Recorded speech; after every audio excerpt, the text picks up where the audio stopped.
Hello, नमस्ते। मेरा नाम प्रतीक मिश्रा है। अभी थोड़ा देर पहले थोड़ा नेटवर्क इशू का वजह से कुछ प्रॉब्लम हो गया और वॉइस ऑडिबल नहीं था, और वो आर्टिसन का भी थोड़ा नेटवर्क कुछ प्रॉब्लम था। तो अभी वो सब सॉल्व करके हम लोग फिर से ट्राई कर रहे हैं स्टार्ट करने के लिए। तो जैसे कि हम लोग बात कर रहे थे, वो राजस्थान से हैं बेसिकली, लेकिन 20-25 ईयर्स हो गया वो पुणे में, महाराष्ट्र में ही काम करते हैं। और वो वुडन के बहुत अच्छे प्लांटर्स बनाते हैं, और वुडन पपेट्स, जैसे वो अभी थोड़ी देर पहले डिस्प्ले कर रहे थे लास्ट लाइव वीडियो में। वुडन पपेट्स और वुडन प्लांटर्स का वो लोग बनाते हैं प्रोडक्ट्स। और उनका शायद एक ग्रुप है जिसमें 50 लोग हैं, 50 कारीगर एक साथ मिलके वो लोग ये काम कर रहे हैं पिछले 20 सालों से। तो इसमें हम लोग उन लोग के साथ बात किया, उन्हें उत्थान के बेनिफिट्स के बारे में पता चला, और तभी वो ज्वाइन किए हैं हमारे साथ।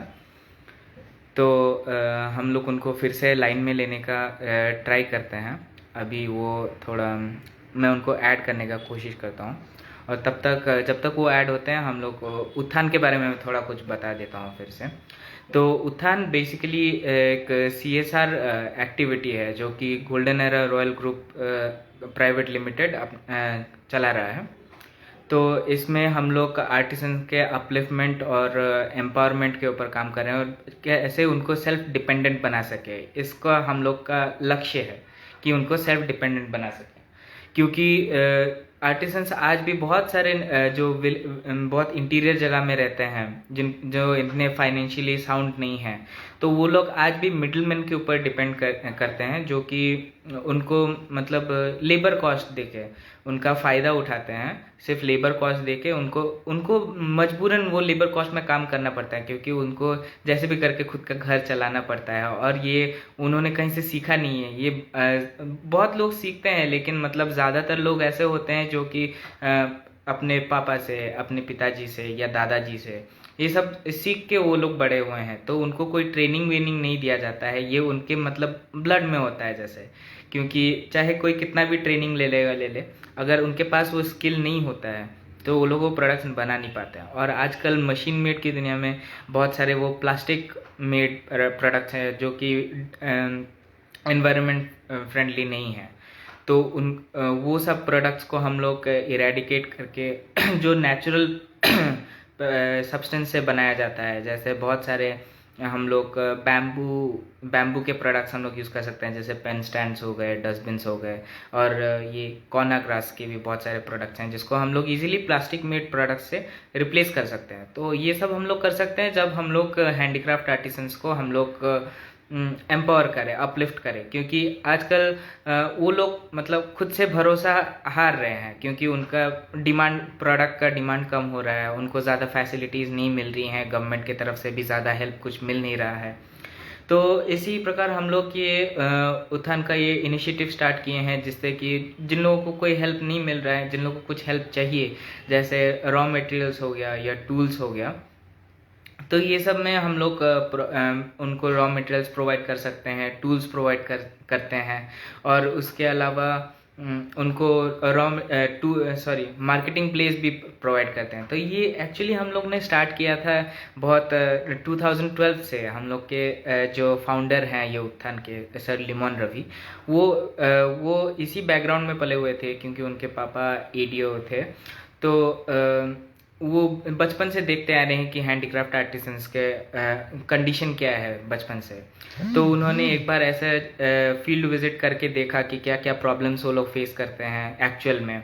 क्योंकि यहाँ घर बैठे हम लोग को थोड़ा बहुत ही पता चलता है, लेकिन जब हम लोग फील्ड विजिट करके उनके कंडीशन को देखते हैं तब बहुत बुरा लगता है कि कोई अपने मेहनत का काम करके भी इतना अपना लाइवलीहुड इतना अच्छा बना नहीं पा रहा है। वो लोग स्ट्रगल करते हैं इतना अच्छा स्किल होके भी, क्योंकि उनके स्किल को मिसयूज़ किया जाता है। क्योंकि ये मिडिलमैन जो हैं, बहुत सारे इंटीरियर गांव में आप देखते होंगे कि गांव के कुछ लेडीज़ होंगे या जेंट्स लोग होंगे, दोनों लेडीज़ और जेंट्स मिलके वो लोग काम करते हैं। तो उन लोग क्या हो गया, वो लोग उनके पास मार्केटिंग का कोई आइडिया नहीं रहता है, उनको सिर्फ प्रोडक्ट्स बनाना आता है, उसका स्किल रहता है उनके पास। तो वो स्किल बना के वो लोग सिर्फ लेबर कॉस्ट में वो लोग काम करते हैं। तो वो लेबर कॉस्ट में जब वो लोग काम करते हैं, उनका घर चलाने के लिए वो लेबर कॉस्ट में उन लोग को वो काम करना ही पड़ता है। तो इसलिए हम लोग चाहते हैं कि वो ग्रुप लोगों को हम लोग रॉ मटेरियल या टूल्स प्रोवाइड कर दें। तो वो वन टाइम के लिए अगर हम लोग उनको प्रोवाइड कर दिए तो उधर से वो लोग प्रोडक्ट्स बना देंगे। प्रोडक्ट्स बनाने के बाद उनको सेल करने के लिए एक मार्केटिंग प्लेस भी हम लोग दे रहे हैं, ऑनलाइन मार्केटिंग प्लेस। तो वो मार्केटिंग प्लेस में हम लोग उनके प्रोडक्ट सेल करते हैं, और जो भी प्रोडक्ट्स वहाँ पे सेल होता है उसका डायरेक्टली प्रॉफिट आर्टिसंस के पास जाता है विदाउट एनी कमीशन। तो विदाउट एनी कमीशन जब उनके पास सब प्रोडक्ट्स जाता है, वो जब 10 प्रोडक्ट बनाते हैं उसके कुछ कुछ प्रोडक्ट्स का प्रॉफिट मिलता है उनको, तो वो लोग सेल्फ मतलब सक्षम हो जाते हैं कि फिर से वही प्रॉफिट जो उनको मिला है उससे फिर से रॉ मटेरियल बनाएं, रॉ मटेरियल खरीदें और उससे फिर से प्रोडक्ट बना के उसको बेचें। तो ऐसे करके हम लोग उनको सेल्फ डिपेंडेंट बनाते हैं, जैसे कि वो लोग मिडिल मैन में और डिपेंड ना हो पाए। तो इसी मकसद से हम लोग स्टार्ट किए थे ये इनिशिएटिव को। और शायद गोपाल भट्ट जी ज्वाइन होना चाहते थे, लेकिन फिर भी कोई नेटवर्क इश्यू हो रहा है शायद उनके वहाँ पे।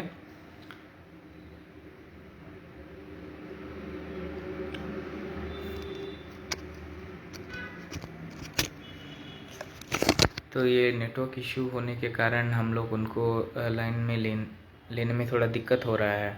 नहीं तो हम लोग उनसे उन्हीं की ज़बानी उनके प्रोडक्ट्स के प्रोडक्ट्स के बारे में, उनके दिक्कतों के बारे में भी जान सकते थे।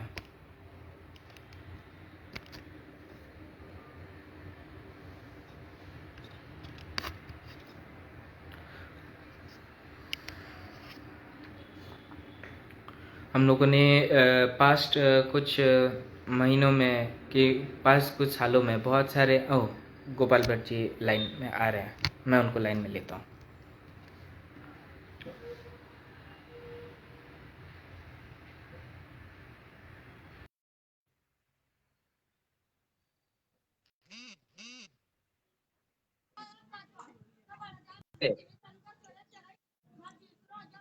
हेलो, आपको हाँ मेरी सर जी, आवाज़ आ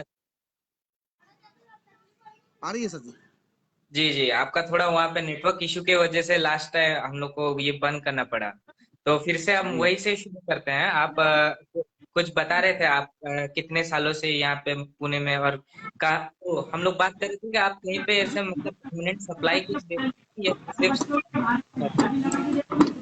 सर जी, ऐसा है कि सप्लाई हम किसी भी रेगुलर कस्टमर को नहीं करते थे, और कोई हमारा ऐसा रेगुलर कस्टमर नहीं है।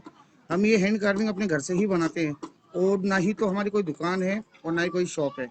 हम लोग अपने घर से ही बना के और मार्केटिंग में जाते हैं बेचने के लिए, सेलिंग के लिए, और वहाँ पर जाके हम लोग सेल करते हैं। ओके। और मतलब आपका मेन सहारा वही जो स्टॉल्स वगैरह होती हैं, यही सब में आप जाते हैं और यहीं पे देते हैं जी प्रोडक्ट सर, सेल कर। हमारा हमारा पेट पूजन का काम हमारा यही है। हम लोग ये हैंड कार्विंग करके हम लोग मार्केटिंग में सेलिंग करते हैं। उससे ही हमारा पेट पूजन होता है, हमारी बाल बच्चों की मतलब परवरिश वगैरह हम लोग उसी हिसाब से करते हैं, और उसी से हम लोग 2 रुपये कमाते हैं। जी। तो और ये मैं पूछना चाहता था कि आप आपका शुरुआत से इसी लाइन में इंटरेस्ट था या किसी और लाइन में जाना चाहते थे, या आपका अभी भी इसी में मन लगा है, या आप प्रोफेशन को चेंज करना चाहते हैं? सर जी, ये ऐसा है कि ये हमारी जो बुजुर्गों ने जो कहते हैं ना, कि बुजुर्गों से हमारी यही 7 पीढ़ियों से हमारा यही चलता आ रहा है। हम लोगों में वैसे मैं आपको बता दूं कि हम लोग में ज़्यादा पढ़े लिखे नहीं हैं हम लोग, बट हम लोग कलाकार लोग हैं, और कारीगरी हम लोग करते हैं। हमारे जो दादा परदादा जी थे वो भी यही करते थे, और हम लोग भी यही करते हैं। और दूसरा काम काज हम लोग को नहीं करते, हम लोगों का यही काम है, हम लोग हमेशा के लिए करते आए हैं, और मैं भी ये चाहूंगा कि हमेशा के लिए यही करते रहें। जी। तो आपके भी बेटे बेटियां होंगी, तो उनको भी इसी लाइन में उनको भी यही लाइन में इंटरेस्ट है, या उनको कुछ और काम करना है? उनका भी नहीं नहीं सर, इंटरेस्ट यही लाइन पे? उनको भी इसी लाइन में इंटरेस्ट है, वो भी यही काम करते हैं, और वो हमारा साथ हाथ बटाते हैं। जैसे कि मैं बता दूं, अभी मेरी सिस्टर है। अभी ये जी जी एक सेकंड, मेरी सिस्टर है। जी जी। तो ये मेरी सिस्टर है जो जो भी यही काम कर रहे हैं, क्योंकि जी। हमारा जो रेगुलर काम है यही होता है। ओके, तो आप थोड़ा आपके प्रोडक्ट्स वगैरह को दिखाएंगे, क्या क्या प्रोडक्ट्स आप बनाते हैं और कैसे बनाते हैं थोड़ा। जैसे कि सर आप ये जानते हैं कि ये हैंड कार्विंग है, ये वुड कार्विंग है। जी जी।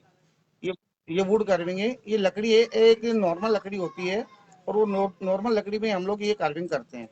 इसको हम लोग स्केच वगैरह करके कुछ नहीं करते हैं, हम अपने माइंड से ही बनाते हैं, अपने दिमाग से ही बनाते हैं। और ये लकड़ी वैसे वेस्ट लकड़ी होती है, सागवान की लकड़ी होती है, पुरानी लकड़ी होती है, सागवान की लकड़ी होती है, जो पुराने जमाने में लकड़ियाँ चलती थी सागवान की, जो घर मकानों में लगी रहती है, वो वेस्ट जी लकड़ियाँ हम लोग है ना ये वुड कार्विंग के अंदर हम लोग यूज करते हैं। जैसे कि ये देख सकते हैं आप, ये वुड है। तो ये इसी को प्लांटर बना देते हैं आप वो। हेलो। फिर से कुछ नेटवर्क इश्यू की वजह से प्रॉब्लम हो रहा है। फिर से उनको लाइन में लेने का कोशिश करते हैं।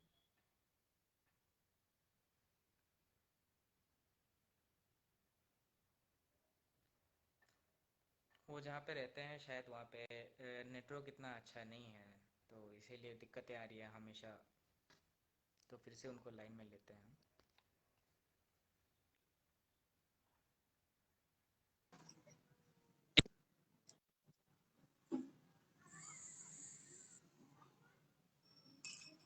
जी बताइए। ये जैसे कि सर जी वुड है, लकड़ी है, पुराना लकड़ी है, उसको हम लोग कार्विंग इस पे बना रहे हैं। तो ऐसी लकड़ियाँ हम लोगों को जो वेस्ट लकड़ी मिलती है, उसमें हम लोग ये कार्विंग बनाते हैं, जो डेकोरेशन के काम की चीज़ें होती है। ये पपेट्स है, ये हैंगिंग पपेट्स है, ये दीपावली वगैरह वगैरह में बहुत ज़्यादा चलते हैं। और ये हॉर्स है, जी जैसे कि ये हॉर्स है, ये बच्चे के खिलौने में आते हैं। यही सब चीज़ें हम लोग बचपन से करते आए हैं, और अभी तक यही चीज़ें हम लोग कर रहे हैं। जी। और आप अभी कोई ऑनगोइंग काम चल रहा है जिसमें आप थोड़ा सा मतलब दिखा सकते हैं कैसे आप ये सब बनाते हैं करके। सर जी, वो अगर वुड कार्विंग करना हो तो वुड कार्विंग में थोड़ा ये टाइमिंग लगता है, उसको बनाने में, इसको बनाने में एक्चुअली बहुत टाइम लगता है। इसको कम से कम 2 से 3 दिन लगते हैं, उसको एक चीज़ को बनाने में। ओके, एक इसको चीज को एक चीज़ को बनाने। बनाने में कम से कम, हाँ, 2 से 3 दिन लगते हैं। और बाकी जो हैंगिंग वगैरह है, ये जैसे ये है, तो ये तो नॉर्मल चीज़ें जल्दी जल्दी बन जाती है। जैसे कि भाई मैंने बताया, मेरी सिस्टर जो बना रही है, उस हिसाब से। और बाकी वुड ये कार्विंग में थोड़ा ये भी टाइम लगता लकड़ी है। पे ये भी लकड़ी का ही बना है। जी कौन वो सा? हैंग वो हैंगिंग वाला भी लकड़ी का ही बना है। नहीं नहीं नहीं, ये लकड़ी का नहीं है, ये लकड़ी का आइटम नहीं होता, ये नॉर्मल आइटम रहता है। लेकिन ये ओके। राजस्थानी आइटम नहीं है, ये लकड़ी का नहीं होता। इसमें सिर्फ घंटी होती है ना, ये सिर्फ पित्तल की होती है। और बाकी सब ये डेकोरेशन के सामान होते हैं इसमें। ओके, तो एक और चीज, हम लोग आपके प्रॉब्लम के बारे में बात कर रहे थे, तो क्या क्या दिक्कतें आपको फेस होती हैं सेल्स के अलावा। सेल्स के अलावा सर हम लोगों को बहुत सी दिक्कतें होती हैं, कि अगर हम लोगों को मार्केटिंग में अगर अगर हमारा कामकाज नहीं चलेगा, लेन देन नहीं चलेगा, तो हम अपने बच्चे को पालन पोषण कहाँ से कर पाएंगे। और जी हम लोग एक आदमी नहीं है, हम लोग कम से कम 50 लोगों का हमारा यहाँ पर घर है। 50 लोग हैं हम लोग, 50 लोग हम एक दूसरे से जुड़े हुए हैं। 50 लोगों की अगर बात करें तो एक घर के अंदर 4 से 5 लोग हैं। तो यानी कि जी सब फैमिली फैमिली बहुत बड़ी है हमारी। तो हम लोगों को पहले कोरोना के पहले तो हम लोगों को किसी बात की दिक्कत नहीं थी, क्योंकि थोड़ा बहुत धंधा भी होता था, हमारे बच्चों का पालन पोषण भी अच्छा होता था। लेकिन ये जी कोरोना के बाद में हमारी कुछ स्थिति कुछ बिगड़ चुकी है। स्थिति हमारी बहुत बिगड़ गई है कोरोना के बाद में, क्योंकि अभी सेलिंग नहीं हो पा रही है, लोगों के पास पैसा नहीं है, तो लोग उसको सेलिंग को खरीद नहीं पा रहे हैं। तो क्या है कि जब तक हम लोग ये सेलिंग नहीं कर पाएंगे, जब तक हम लोगों का पालन पोषण कैसे होगा। जी। और आपको उत्थान से, वैसे उत्थान से जुड़ के क्या उपेक्षाएं हैं कि उत्थान से आप क्या हेल्प मिल सकेगा आपको।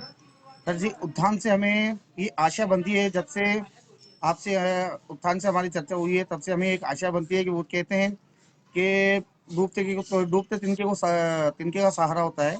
उसी तरह आज आप हमारे लिए जो आज्ञाकारी बन के आ रहे हैं, जो आज आज हमारे लिए आगे बढ़ रहे हैं, उसके लिए हम आपके बहुत बहुत शुक्रगुजार हैं। ताकि आपके जरिए अगर हमें कुछ कुछ काम मिल सके, जैसे कि ये वुड कार्विंग है, ये हैंड कार्विंग है, ये चीज़ों का अगर हम लोगों को कुछ काम मिल सके तो हम आपके लिए बहुत बहुत ज़्यादा शुक्रगुजार रहेंगे। जी। और ये सब के मामले में जो भी प्रॉब्लम्स आप लोग फेस करते हैं, इससे आपको गवर्नमेंट से कोई भी हेल्प नहीं मिला है कि जी नहीं गवर्नमेंट से सर, कुछ हेल्प? गवर्नमेंट जी नहीं, गवर्नमेंट से सर हमें कोई हेल्प नहीं मिलता है। गवर्नमेंट से तो अपने हेल्प होती है, वो एक अलग बात है। जैसे राशन पानी है, ये है, वो है, वो तो थोड़ा बहुत होता ही है। लेकिन जैसे कि आप जानते हैं कि कुछ बाहर के खर्चे भी बहुत ज़्यादा होते हैं। ठीक है, कुछ सामान लाने के लिए, कुछ चाय पानी के लिए, कुछ जेब खर्ची के लिए भी, कुछ बच्चे की पढ़ाई लिखाई के लिए भी, इन चीज़ों के लिए भी बहुत दिक्कतें आती है। तो हम आपसे ये आशा करते हैं कि आपको एक बहुत बड़ी हमारी आशा बन के आए हैं सामने। तो आपके जरिए अगर हमें थोड़ा बहुत काम मिलेगा तो हम आपके बहुत बहुत शुक्रगुजार रहेंगे। जी, हम हमारी तरफ से तो पूरा कोशिश करेंगे कि हम आपका मतलब कंडीशन, आपके मार्केटिंग को बहुत अच्छा बनाएंगे। तो आपको बहुत सारे मार्केटिंग के सुझाव देंगे, ऐसे करके हम लोग बहुत सारे ऐसे हैं। तो आप भी हमारे व्यूअर्स को कुछ बता सकते हैं कि आपका क्राफ्ट के बारे में, और अभी आपका ये क्राफ्ट उत्थान में बिक रहा है, तो जिसको चाहिए वो वहाँ पे खरीद सकते हैं। आप थोड़ा बताइए। सभी से मैं हाथ जोड़ के विनती करता हूँ कि हम जो कलाकार हैं, कम से कम 50 लोगों की फैमिली है जो उत्थान संस्था से हम जुड़े हैं। तो सभी से मैं हाथ जोड़ के गुजारिश करना चाहूँगा कि हमारे जो प्रोडक्ट है वो इनसे आप खरीदें और ज़्यादा से ज़्यादा खरीदें, ताकि हम भी अपने परिवार का पालन पोषण और अच्छे तरीके से कर सकें। ये हाथ जोड़ से आप सभी से निवेदन है कि इस प्रोडक्ट को आप जितना से ज़्यादा खरीदेंगे उतना हम गरीबों को बहुत ज़्यादा फायदा होगा। जी, और ये इको फ्रेंडली भी है, तो इनको सब वो प्लास्टिक के वगैरह जो प्लांटर्स वगैरह होते हैं उसको हटा के, और ये वुडन के प्लांटर्स को हम लोग लगा सकते हैं। ये काफी सुंदर भी होते हैं और इसके प्राइस भी काफी कम होते हैं। तो इसके प्राइस वगैरह के बारे में आप कैसे मतलब डिसाइड कैसे करते हैं कि किसका क्या प्राइस होना चाहिए? सर जी, इसमें प्राइस में ऐसा होता है कि जैसे कि 1 फीट का है, तो 1 फीट का अगर आप पेड़ लेते हैं, ज़्यादा से ज़्यादा पैर लगाने में, यानी कि जोड़ी लगाने में, आजू बाजू जोड़ी लगाने के अंदर वो ज़्यादा डेकोरेशन ज़्यादा अच्छा लगता है। जैसे कि मेन एंट्रेंस गेट पे, डाइनिंग हॉल के पास में, टीवी के वहाँ पर, जहाँ पर भी अगर आप ऐसी चीज़ें रखते हैं तो उससे डेकोरेशन ज़्यादा अच्छा लगता है। तो हमने कम से कम रेट यहाँ पर फिक्स किया था। तो मैंने 1500 रुपये पैर का बताएगा, एक जोड़ी का 1500 रुपये, यानी कि 1 फीट का। और अगर 1 फीट से अगर ज्यादा बनवाते हैं तो उसका प्राइस थोड़ा बढ़ते रहता है। और तो लकड़ी ये रहती जो है आप बोलिए जो बोलिए लकड़ी बोलिए। होती है जो लकड़ी होती है, जो ये वुड है, ये वैसे तो पुरानी लकड़ी है। जो वेस्ट लकड़ी होती है ना, वो लकड़ी होती है ये। बट ये जो लकड़ी होती है ना, ये सागवान की होती है, जिसे जी। हम मतलब सस्ते में खरीद सकते हैं। जिसे हम सस्ते में खरीद के हम कार्विंग करके उसमें बेच सकते हैं। अगर सागवान का लकड़ी अपन इतना बड़ा लकड़ी लेते हैं तो उसमें बहुत लकड़ी बहुत महंगा आता है। बट ये क्या, वेस्ट लकड़ी होता है, जो घर मकान जो कुछ टूटते हैं उनमें से ये लकड़ी निकलती है, वो लकड़ी हम लोग यूज करते हैं। जी, तो मतलब ये सब जो छोटे बड़े लकड़ियां आप लाते हैं, तो ये आप कहीं दूर से खरीद के लाते हैं या आसपास ही मिल जाता है ये? जी सर, ऐसा है कि पूना में एक दो जगह वेस्ट लकड़ियाँ मिलती है, जहाँ पर अच्छी से अच्छी लकड़ियाँ भी मिलती है, बुरी से बेकार लकड़ियाँ भी मिलती है, जो मतलब जलाने के लिए ये कई लोग, जो गरीब लोग हैं, जो चूल्हा जलाते हैं, जो आजकल कई लोग ऐसे हैं जो वेस्ट लकड़ियाँ होती है, तो वो लकड़ियाँ हम लोग लेके आते हैं उनसे खरीद के, और उसमें हम लोग ये कार्विंग बनाते हैं। जी, तो ये तो मतलब सागवान का बना है, तो सागवान का ये इतनी जल्दी खराब भी नहीं होता है और इसमें दीमक वगैरह भी तो नहीं लगते होंगे? या आप इसमें मतलब कुछ कोटिंग वगैरह कराते हैं? जी नहीं सर, सागवान की जो लकड़ी होती है ना, सागवान की लकड़ी में दीमक नहीं लगती है, और वेस्ट नहीं होता, खराब नहीं होगा, कीड़ा वगैरह उसको लगता नहीं है। और बाकी जो लकड़ियाँ है उनको भी कह नहीं सकता हूँ, क्योंकि मेरे हिसाब से सागवान की लकड़ी सबसे बेस्ट होती है, और सागवान की लकड़ी ही हम लोग यूज करते हैं। अच्छा, सागवान के अलावा और कोई लकड़ी आप यूज नहीं करते हैं? नहीं, सागवान के अलावा भी सर हम लोग यूज करते हैं, लेकिन उससे कुछ फायदा नहीं होता है, क्योंकि हम आपको बना के दे देंगे, और बनाने के बाद में फिर उसको कुछ कीड़ा लग जाए, कुछ दीमक लग जाए, तो उससे हमारे कस्टमर वगैरह कुछ खराब होते हैं, इसके लिए हम लोग वो चीज़ नहीं बनाते। जी, मतलब सागवान का बनाना ठीक है, वो लंबे समय तक हाँ, टिका रहे, दीमक वगैरह ना लगे। अगर किसी हाँ अगर किसी की किसी ग्राहक की अगर फरमाइश है कि हमको पेड़ में अगर झाड़ में बनवाना है, जैसे कि खड़े पेड़ होते हैं, खड़े पेड़ में जी। गार्डन में पेड़ में अगर बनवाना है, तो उस हिसाब से भी हम उनको बना के देते हैं। ओके, मतलब पेड़ों में भी आप बना के दे देते हैं। पेड़ों में भी हम बना के दे देते हैं। जी जी जी। ठीक। बहुत अच्छा लगा आपसे बात करके, और आपके प्रॉब्लम्स को जाना हमने। हम लोग पूरा कोशिश करेंगे कि आपके कैसे काम आए, हम लोग कुछ कुछ सहायता कर सकेंगे आपका। तो आपके प्रोडक्ट्स के लिंक हम लोग ये कमेंट सेक्शन में हमारे व्यूअर्स के लिए हम लोग ने दिया हुआ है। तो वो प्रोडक्ट के लिंक में वो क्लिक करके उसमें परचेज कर सकते हैं। और बहुत अच्छे प्रोडक्ट्स हैं उनके, अफोर्डेबल प्राइस में। और फिर कभी फिर से बात करेंगे हम लोग कभी। आज के लिए इतना ही हम लोग रखते हैं, आपसे अलविदा चाहते हैं। नमस्ते। बहुत अच्छा लगा आपसे।